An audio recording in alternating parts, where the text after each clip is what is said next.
Excuse-moi, Ouais. comment tu payes ton loyer à Paris? Je paye pas de loyer, je suis propriétaire.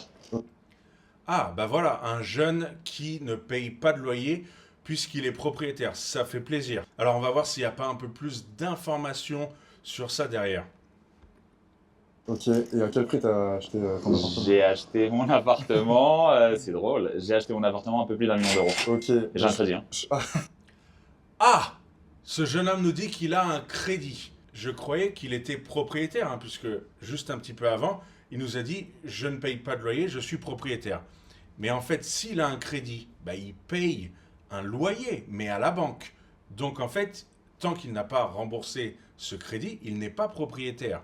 Et oui, et oui, puisqu'en fait, les mots ont vraiment un sens. Si tu veux, on est un peu dans cette culture où, eh bien, pas mal de gens en fait se définissent comme propriétaires puisqu'ils ont contracté un crédit à la banque, que ce soit pour l'achat d'un bien immobilier ou d'une voiture ou de tout type de gros achat. Mais en fait, tant que tu n'as pas remboursé ce prêt, tant que tu n'as pas complètement payé ton bien, eh bien en fait, tu n'es pas propriétaire. Et encore une fois, les mots ont vraiment un sens et je pense qu'il faudrait trouver un autre mot. D'ailleurs, si tu as une idée dans les commentaires, tu me dis, pour eh bien, définir le fait que l'on soit tributaire d'un crédit envers la banque et pas encore propriétaire, parce que parfois, il y a même des gens qui contractent un crédit et qui n'arrivent jamais finalement à le payer et du coup, eh bien, qui ne sont jamais propriétaires.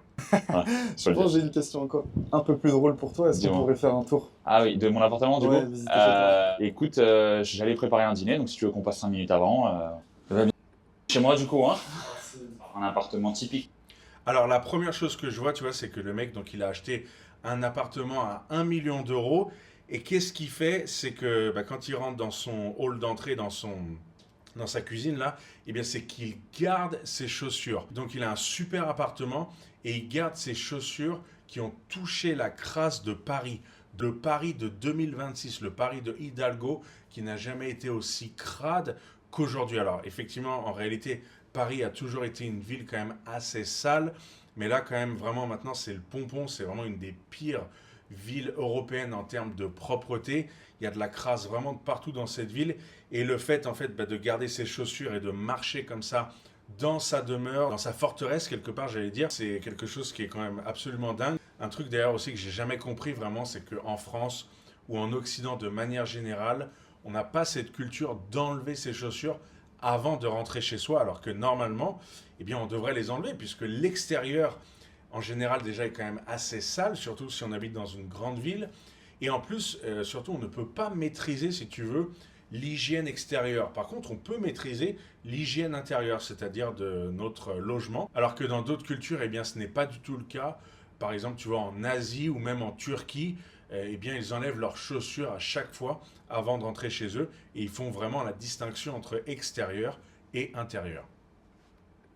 Typiquement du Marais. Donc là, tu as 82 mètres carrés en fait dans cet appartement avec 2 chambres. Tu m'avais pas dit que t'avais autant de goût.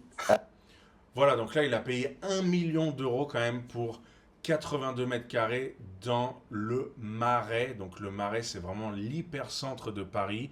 C'est, on va dire que c'est quand même un symbole, voilà, du centre de Paris. Il y a quand même un style, etc.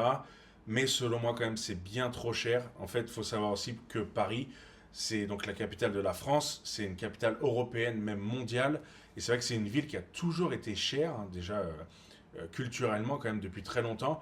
Mais là, quand même, les prix sont devenus n'importe quoi. Là, c'est vraiment. Les prix sont vraiment overpriced. C'est complètement décorrélé de la valeur réelle et de surtout des salaires, en fait, et de l'argent qui se brasse localement sur Paris. Donc ça ne fait vraiment plus aucun sens. Et en réalité, tu vois, selon moi, cet appart, il devrait pas valoir plus de, j'allais dire, 500, 550 000 euros. Donc à mon avis, il est vraiment overpriced sur 450 000 euros. D'ailleurs, dis-le moi dans les commentaires, toi, ce que tu penses. Ah, c'est gentil. C'est un appartement qu'on a complètement rénové. On l'a refait avec un studio d'archi qui s'appelle Studio Shy, un style un petit peu italo-vintage, années 70. On a fait la table et les luminaires avec un ami à moi qui est designer, Tom Ducarouge. C'est Cette magnifique. photo, elle est magnifique. Alors voilà, donc tu vois, moi personnellement, en fait, son intérieur à ce jeune homme, je n'aime pas du tout ce côté là comme ça, italo-vintage années 70. Je trouve que tu vois, tout ce qui est style des années 70, en fait, c'est un style qui a mal vieilli. C'est-à-dire que c'est pas un style vraiment qui fait encore sens aujourd'hui, je trouve. Et en plus, il y a un côté quand même pas du tout fonctionnel dans ce qu'il montre là dans les meubles, etc. Donc personnellement, c'est pas du tout un intérieur que j'accrocherais. Mais par contre, tu vois, ce que je respecte avec ce jeune homme, c'est que il l'a designé lui-même, tu vois, il l'a conçu lui-même. Donc il avait une idée et il l'a mise en œuvre. En fait, il l'a mis en action et il l'a fait exister. Et ça, je trouve que c'est vraiment respectable. C'est vraiment très respectable en fait d'avoir une vision et de le faire. Et c'est un peu ce qu'on appelle la propriété intellectuelle. Et c'est une chose qu'en fait, il y a beaucoup de gens en fait qui n'ont pas ça, la propriété intellectuelle, et qui sont capables eh bien, d'avoir une idée, un concept, et de le faire vivre en fait. Et voilà. Et pour moi, si tu fais ça, en fait, c'est ce qui rend le monde intéressant, attrayant en fait, puisque à partir de quelque chose qui n'existe pas, un concept que tu as développé en toi, eh bien, tu le fais vivre, tu le fais naître. Pour moi, c'est vraiment une des meilleures choses à faire, quoi. Et rares sont les gens, en fait, qui ont vraiment ça.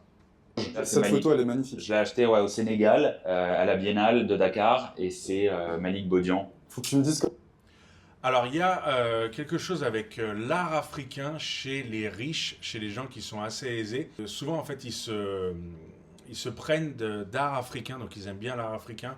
Donc, il y a un peu l'art classique avec les statues africaines. Et puis il y a l'art contemporain, assez intéressant parce que j'ai pas l'impression quand même que tout ce milieu, on va dire, bobo, bourgeois, tu vois, aisé, est forcément des atomes crochus, des attaches réellement avec l'Afrique ou la culture africaine. Par contre, c'est vrai que quand il s'agit de l'art, eh bien c'est quelque chose qui se vend bien, qui a une cote et qu'apparemment pas mal de gens aisés aiment avoir chez eux. Et c'est un petit peu, si tu veux, avec la même chose avec l'art chinois à une époque, il y avait ça. Je ne sais pas encore si c'est vraiment le cas, mais c'est intéressant de le souligner.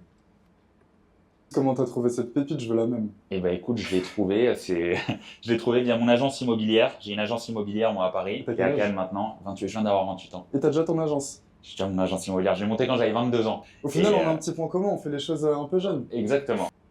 Voilà, alors là, tu vois, il dit qu'il a fait les choses très jeune, qu'à 22 ans, il avait déjà son agence immobilière. Donc déjà, bravo à lui, bravo à ce jeune d'avoir été ambitieux, d'avoir eu le succès dans ses affaires, dans ce qu'il fait. Donc dans son agence immobilière, il m'a l'air d'être vraiment aussi dans tout ce qui est architecture, design d'intérieur, tout ça, ce qui est un peu lié. Donc vraiment, c'est très respectable. Et tu vois d'ailleurs en lui, ce jeune homme, en fait, qu'il a une bonhomie qui me semble vraiment authentique. Il m'a l'air sincère et il a l'air vraiment bien en fait dans sa peau.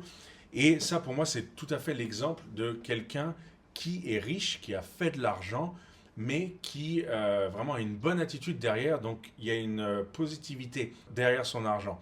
Et alors, je sais qu'en France, il y a beaucoup de haters envers l'argent. Il y a beaucoup de jaloux, hein, malheureusement, dans notre culture. C'est vraiment dommage. Et beaucoup de gens pensent qu'en fait, qu'à partir du moment où quelqu'un a un appart à 1 million d'euros, a du fric, des montres, des voitures de luxe, c'est forcément un connard, c'est forcément quelqu'un qui a écrasé les autres pour l'avoir. Alors qu'en fait, non, c'est vrai que ça existe, c'est vrai que c'est un fait. Je pense qu'il y a beaucoup de gens qui ont de l'argent et qui sont mauvais, qui ont écrasé les autres, qui ont fait le mal pour l'avoir. Mais il y a aussi des profils de riches, de gens qui ont juste suivi en fait leur vision, qui ont été ambitieux, qui ont travaillé, qui ont été humbles et qui ont une bonne attitude positive dans la vie. Et en fait, l'argent qu'ils ont reflète ce qu'ils sont. Et c'est ça qu'il faut voir. Et il ne faut pas cataloguer un riche comme tu vois, un cliché ou un certain archétype parce qu'il est riche, alors qu'en fait, non. C'est vraiment, finalement, au cas par cas, comme pour tout en fait dans la vie, il faut toujours avoir du discernement et regarder au cas par cas et pas selon un statut, selon ce que ça représente ou ce à quoi ça fait penser. On est des jeunes entrepreneurs. Jeunes entrepreneurs. Donc là, voilà, tu as la partie salon, Waouh. un petit espace vinyle. Je te mets un morceau.